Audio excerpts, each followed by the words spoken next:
Welcome back, everybody, to the next interview in the Grief Summit from Mourning to Light. And I'm so honored to introduce you to Jane Asher. Jane Asher was on the very first From Mourning to Light series that I did. And I've invited her back because she's amazing. She has a beautiful voice. She is an author, she is a radio show host, and she is also a podcaster.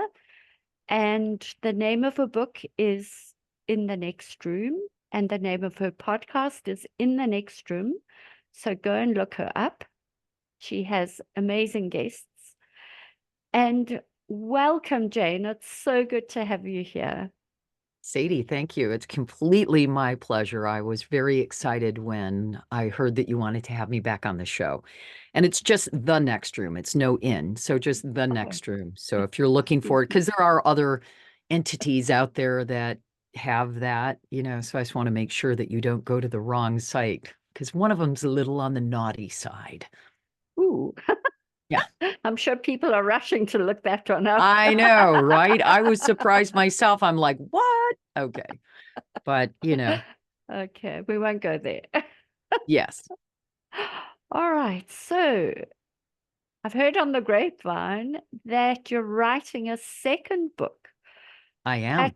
we need to catch the audience up to speed because I think there are a few new members here who haven't watched your interview.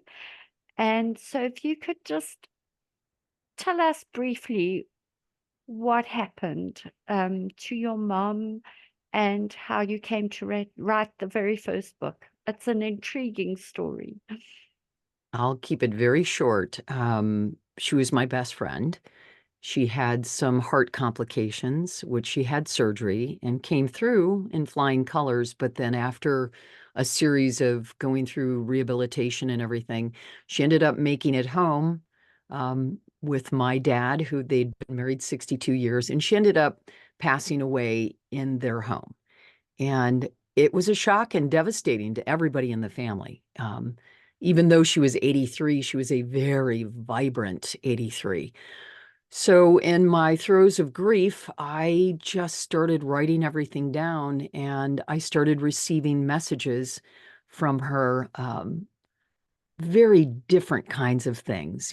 She would leave me dimes, and I just could hear her so clearly. And so, through a series of different events and connecting with a very good friend of mine who's a well-known psychic medium, I started receiving a lot of real-time, very amazing connections with her. And I had to write.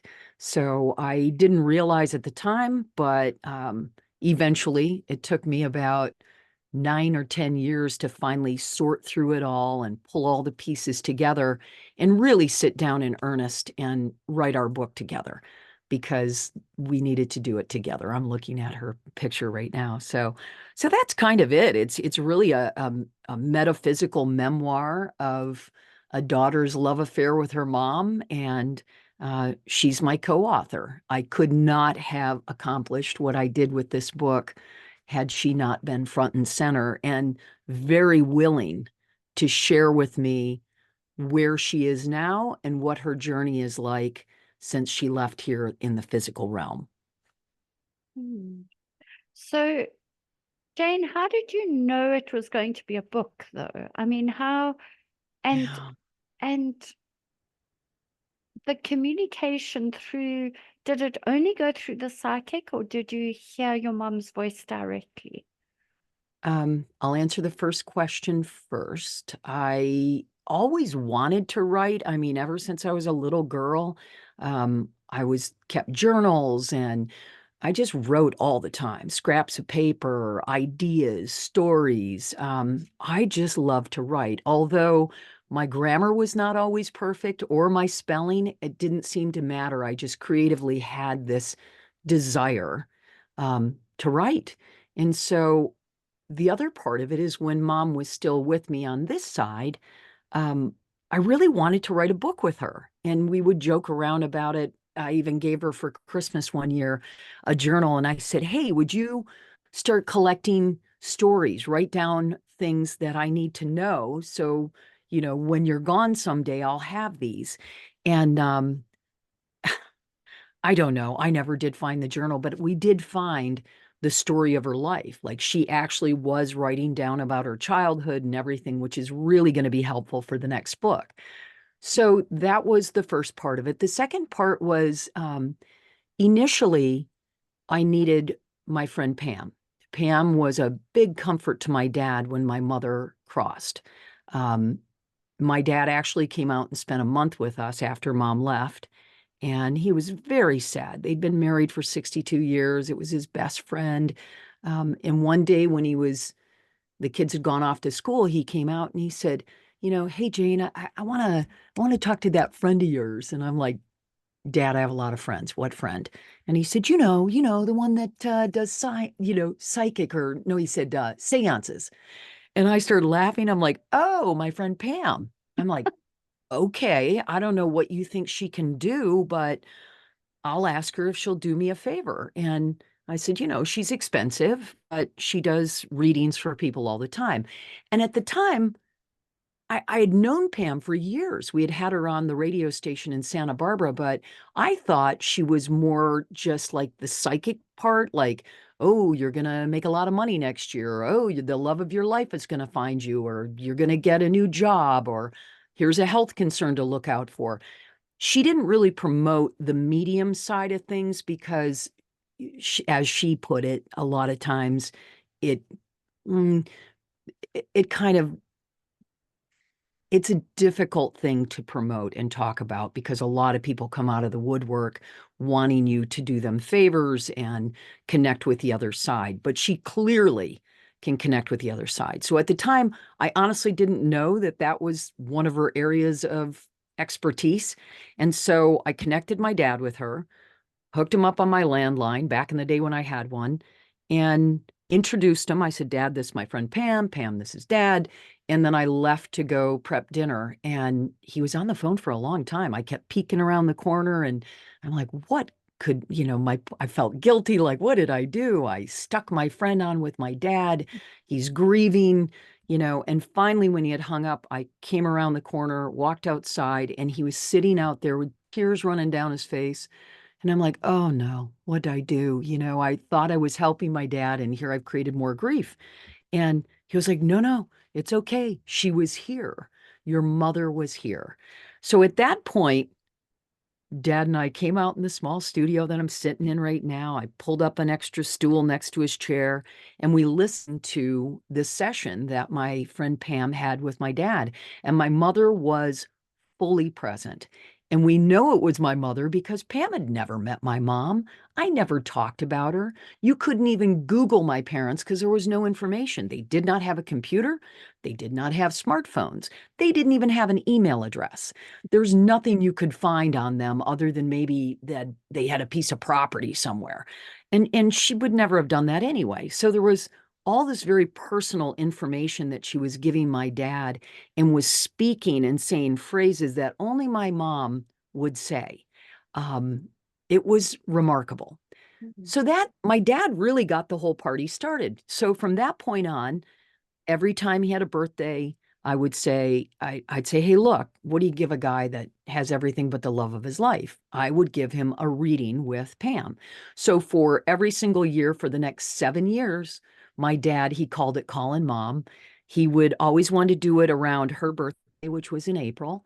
And I would set up a phone call and he just loved it.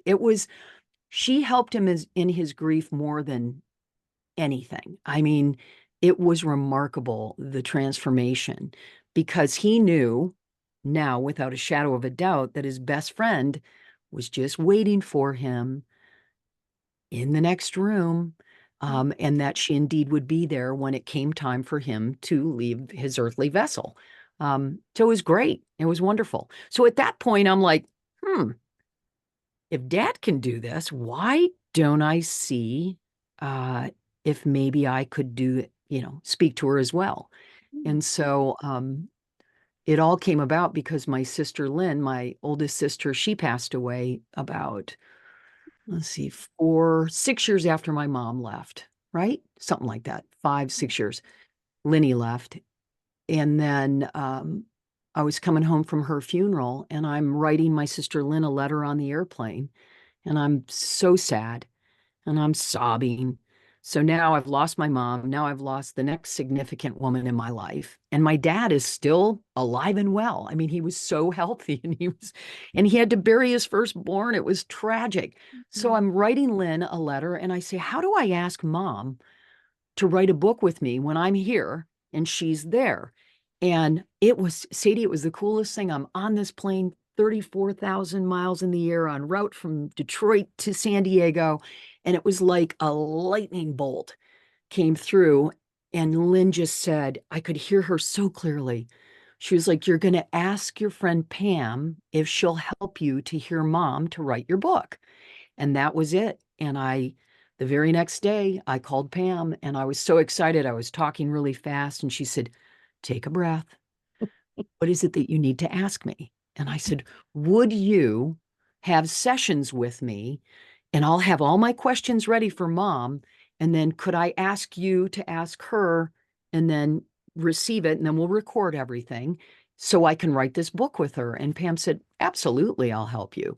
So that's what started. I mean, we literally started having sessions it would have been 2016. So mom left 2020, or yeah, she left in 2000. Lynn left in 2016, and my dad was still around till 2018. So I started having these sessions and I recorded everything. And then I would come out here and I'd listen. I had to, transcribe everything from audio, and I don't type very fast, but I would just listen to it over and over. And it was just, it was so great. It's such a gift that she did. I need to send her another thank you note. I mean, here it is. It's been out for a couple years, and I'm just so grateful to Pam for wanting to help me. And boy, did I get some clarity and talk about grief therapy. Best Mm. therapy I've ever had in my entire life. So sorry for the long-winded answer, but that's how it all kind of came together. Yeah, no, that's perfect. And so, what kind of things were you asking your mum? Because this ties into your second book now. So, you spoke Yes. about you wanted to write a memoir in the beginning. Yes. So, Yeah. did the first book go beyond being a memoir? Yes, it did. Well, I mean, it started off with kind of a little bit of my story, and then it went to there's part one, there's part two, there's part three is when Pam gets introduced, and then part four is where it's just myself with my mother, Mm. um, because Pam had told me uh, over and over. She said, your mother keeps saying that you don't need me to do this, that you can hear her. You've been talking to her. You've been in communication since the day she crossed. And that if you will just get quiet and listen, that you will be able to do this without me, which really scared me.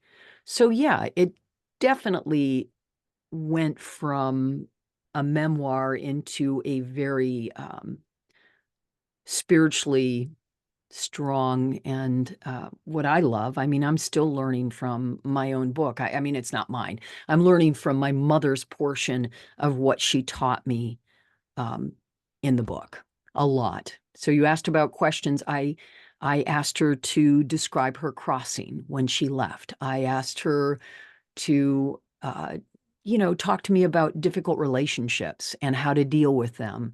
I asked her about what we're learning from the divisiveness on the planet with politics. I just, you name it, all those things, the big things that once a person is gone, you want to sit out. You see those memes where it's like, who would you sit on this park bench with and talk to if you had 1 hour? All of those huge existential questions about life were all the things I wanted to know. And my mother was ready and willing and eager to share with her soul's growth and what she's going through and what she's learned since she's left. So, Hmm, fascinating. I love it. So, so now you're writing the second book. Is that expanding on the themes, or did you have a whole host of new questions you needed to ask? you know what? It's more of an expansion because I don't need to have Pam pulled into this one. Mm. It's just going to be myself and my mom, but also kind of a little bit more of her backstory and a little bit more about my dad, because my dad was physically still here. Um, so there's going to be more of my mom and dad's kind of love story, and then um, the expansion on the questions. She had said something to me at the end of the first book, and she said, if I don't get too busy, that we would write at least one, maybe two more books together, and that we would expand to soul energies of other lifetimes. Mm. And at the time when I first heard this, I kind of freaked out a little bit. I'm like, what? That's going to be weird. But now I'm like, okay, I'm ready to turn it up a notch and to see what else is out there. So I've already been gathering um, questions and different things I'm curious about, and I'm starting to get some things are coming through. So I'm just starting to gather right now. So I've got several chapters written. Um, it's easier to write about the physical stuff than it is the woo-woo side of it. So, I mean, that's when I really need to just be in here and light my candle and meditate and breathe and pray and open up. And hopefully when I open up, the download will come. And if it doesn't, then I can't force this. This is just something that is going to happen if it happens. Mm. So that's where I am right now. So we'll Mm. see. And the first book was lovingly received. I mean, I still get Mhm. people sending me messages that they're just, sobbing and that they feel so I get the words that it comforted me. It gave me hope, and filled with like light. I just heard from another friend of mine, her husband read it, which in a million years would not think this guy really reads unless it's like about World War II. Had no idea. And she said that everything afterwards, he was crying and he said, everything I wrote about is exactly how he has always felt about what is waiting for him in the next room. And so it gave him so much peace. So that was really cool too. So I keep hearing from people. It's gotten great reviews. And, you know, I guess I'm just a little bit, I don't even want to say it out loud, but I have a little bit of fear attached to the second book. Mhm. Um, because when your first one it's like a baby and it's a successful baby. I just don't want the second baby not to be as successful. So, I mean, and not in that way, but just, as received, I guess. I want the next one to be received as warmly. And so I'm really being cautious about being in a hurry. I'm not in a hurry whatsoever. It'll come when it comes. Mm. People are like, are you finished yet? And I'm like, oh, not even.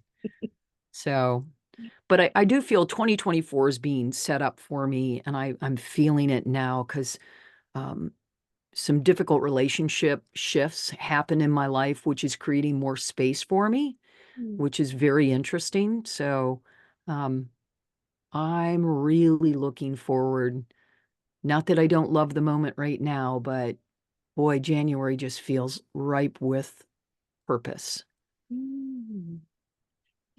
I'm feeling a lot of shifts happening in my own life right now. So Mm, I concur. I actually feel it beyond just personal. I feel it globally. There's huge shift happening. absolutely. You are 100% on target because everyone that I have spoken with that is um, just super plugged in or, creative, all of us seem to be on that that same trajectory. Like we're all really, um, really leaning into that space. So I feel very good about it, which is good too, because sometimes like the old needs to break off. And a friend of mine was just describing it as, when you there's two energies, right? And this one is really comfortable staying here. Like, "No, I don't want to go there. I don't want to do that. Don't force me to grow." And then this one is going, "But I gotta go. I gotta fly." And I don't mean leave for the next room. I mean like go in a whole nother area of growth as far as social consciousness. And so that is really being applied right now in my life, like unbelievably being applied in my life. Like so many lessons. I'm like, wow, Mm, that stung a little, but I'll take it because it is now forcing me to shed what no longer serves me and to move toward my greater good. mm, And that's where I have to be. And it was great because actually, speaking of Pam, I just had her on my show because she's going to be one of my first guests out of the gate for January. And she really helped me with that because I wanted to ask her about that. I said, I'm hearing from a lot of friends that are going through a lot of grief and a lot of shifting with relationships. And she said, that's okay. It's the way you may have made a soul contract with that individual and you got all you needed to get. And it's time for you to go one direction and it's time for them to go another. And you just have to do it in love and light, no blame, no guilt, no shame, no shoulds, none of that. Don't do that. Just always, when the person comes in your consciousness, send them as much light and love as possible to help them on their path because their soul knows the way to grow. You don't know their soul's journey, nor do they know yours.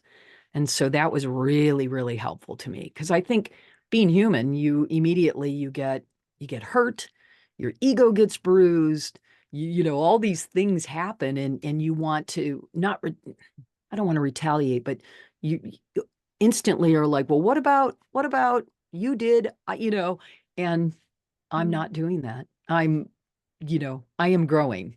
So for the first time in a very long time, I'm like, okay, it's okay. I'm sending you on your way. God bless you in everything you do. I hope it's nothing but success. mm. So sorry, that got off Jane. on a tangent, but No, I it's hear good. you. It's really about growth right now for me, Mm, big time about growth and where I'm headed in the new year. So I appreciate you asking me to come on the show. my pleasure, Jane. So, Jane, there's also another book project that's kind of on the boil. Yes. And I know you don't want to release too much detail, but if you could just tell us a little bit about what it's about. Yeah. Well, it's beautiful. I did a collaborative project with my best friend. And at the time, it just started as a project to help her gain clarity over her cancer journey. And, she had an assignment. She told me about it. I said, ooh, that sounds fun. I want to do it. And so we are very close. We're in the final editing stages. We have a beautiful cover for it. We have a name for it. But I want to honor her by not talking too much about it until we're ready to put it out. But with any good fortune, it will be released, sometime in 2024. That's one of our goals. We both decided to completely take the holidays off and just be with our loved ones and enjoy the moment. And so, but it is really about clarity and it's about really getting deep with language and words and what they mean. And it started innocently enough, just as this fun little project. And then about a half a year into it, I'm like, this is a book. And I reached out and asked her, and she was like, I thought you'd never ask, because this is not her, she's a great writer. She's incredible. That's the other thing I did not know about this person. Here she is, my best friend, and I know she's just the most generous, loving, beautiful soul I've ever met. I'm telling you, this girl sparkles. Um, but I did not know she was such a just brilliant writer. So yeah, it's exciting. And I really look forward to coming on podcasts with her. As a matter of fact, she's going to be, as soon as the book is out, I'll have her as my guest so we can both, kind of launch it together. So thank you for asking about it. It's really beautiful. And her name's Barbara, just in case you're wondering. So um, she's amazing, Oh, really amazing. well, that sounds great. I can't wait to see what that book's about. Yeah, Yeah, you described a bit earlier, and I'm totally intrigued. awesome. Well, Yeah. good. And I'm not trying to be secretive. I really want to just, hold my friends' confidence and when the time comes, we'll be shouting from the rooftops because we both just intuitively feel like it's going to help a lot of people. Mm, Um, and that's really what it's all about, because you do not set off to write a book to make money. I'll tell you that. mm. I am living proof. Um, so it isn't about that at all, that's Mm, the beautiful part about it is that you're not doing it for financial gain. And that's when you know that you're in the right space, at mm, least for me. mm. And it's very inspiring that you did something like that so consistently with a friend, because that's a huge part of grief is having community or someone Mm, that you can relate to as you go through something. And I think the underlying premise of the book would appeal to people once it comes out, that this is yes. something they would love to try. Yeah. Yes. Yeah. You're right about the grief thing. We all need our tribe of people that accept us for exactly who we are without trying to change us or without holding us back with old grievances or grudges and applauding us when we do something spectacular, um, and not feeling envious or jealous of our said success. And the Mm, grief thing is, it's huge. All of us are grieving something mm, or have grieved something at some point, whether it is the loss of a family member or a dear friend. In the physical realm, or maybe losing a job or a promotion or whatever, a pet. mm, Grief comes in many forms. And so you do need to surround yourself with people that will, just wrap their arms around you, metaphorically and physically, and just want you to feel better. So we definitely all need a good grief tribe. I'm telling you, I'm a big fan. If somebody needs help, I I just I think it's so key to lend an ear or a shoulder. And I don't think it's about protecting yourself from whatever it is. I'm like, no, I'm so over all that chit chat about boundaries. I really am. I'm like, just stop it. mm, Can't we get back to just being pure love and light? Why do we have to put up brick walls? There's a big difference from a healthy boundary to cutting people out of your life just because they don't suit your lifestyle or whatever it is. So I just think that word has become a very big buzzword this past year, and mm. I'm done with it. I hear you. My peeve hate is when people talk about toxic people. No Oh, one, no one is toxic. No no, one. It's no, just so derisive and it is. it's so unnecessary. It's such a strong word and it Yep. shouldn't be used like that. Yeah. I could not agree more. It makes my skin crawl. So I think we're just here to elevate one another. I mean, if we would just get out of our own ways and stop trying to control how other people behave. My husband and I have these great chats about, you spot it, you got it, and that's part of his program that he's involved in. Whenever somebody is complaining about somebody, I'm like, ooh, you know, if you're talking about somebody else that has something that's bothering you, chances are you have that very thing within you. So take your own inventory and let people do what they need to do to have an uplifting experience while they're here on the planet. We Mm, cannot control or even possibly know what's going on inside of another human being. So mm. just let them be. It's just so easy. So easy. So, That's that saying comes to mind. If you can be anything, just be oh, kind. boy, oh boy. It has been my complete, because of a personal experience that I just went through, almost all of my memes that I'm creating are all quotes on kindness. And Mm, really, it's so important. It's just so simple, so very simple to smile at someone or to open a door or make someone a sandwich or pick up the phone and say, I noticed that you seem like you're hurting. Is there anything I can do? mm, It doesn't take a lot to be kind. mm, It's a very simplistic thing. And I remind myself about it every darn day. What are you going to do today to be kind? mm. So it's so key. I love that phrase too. Yeah, There's some beautiful. good quotes on kindness. I just had another good one, Audrey Hepburn. It was something about for a beautiful smile, use kindness, or I don't know, something to that effect. I'm paraphrasing, but I wish I would remember. I just posted it a little while ago, but in and out sometimes. Ain't that the truth? Yeah. Hmm. Okay, so Jane, we didn't Yes. touch base about this at the beginning, so I just want to ask you, do you have a gift for the audience? Oh, yes, I do, as a matter Oh, of fact. wonderful.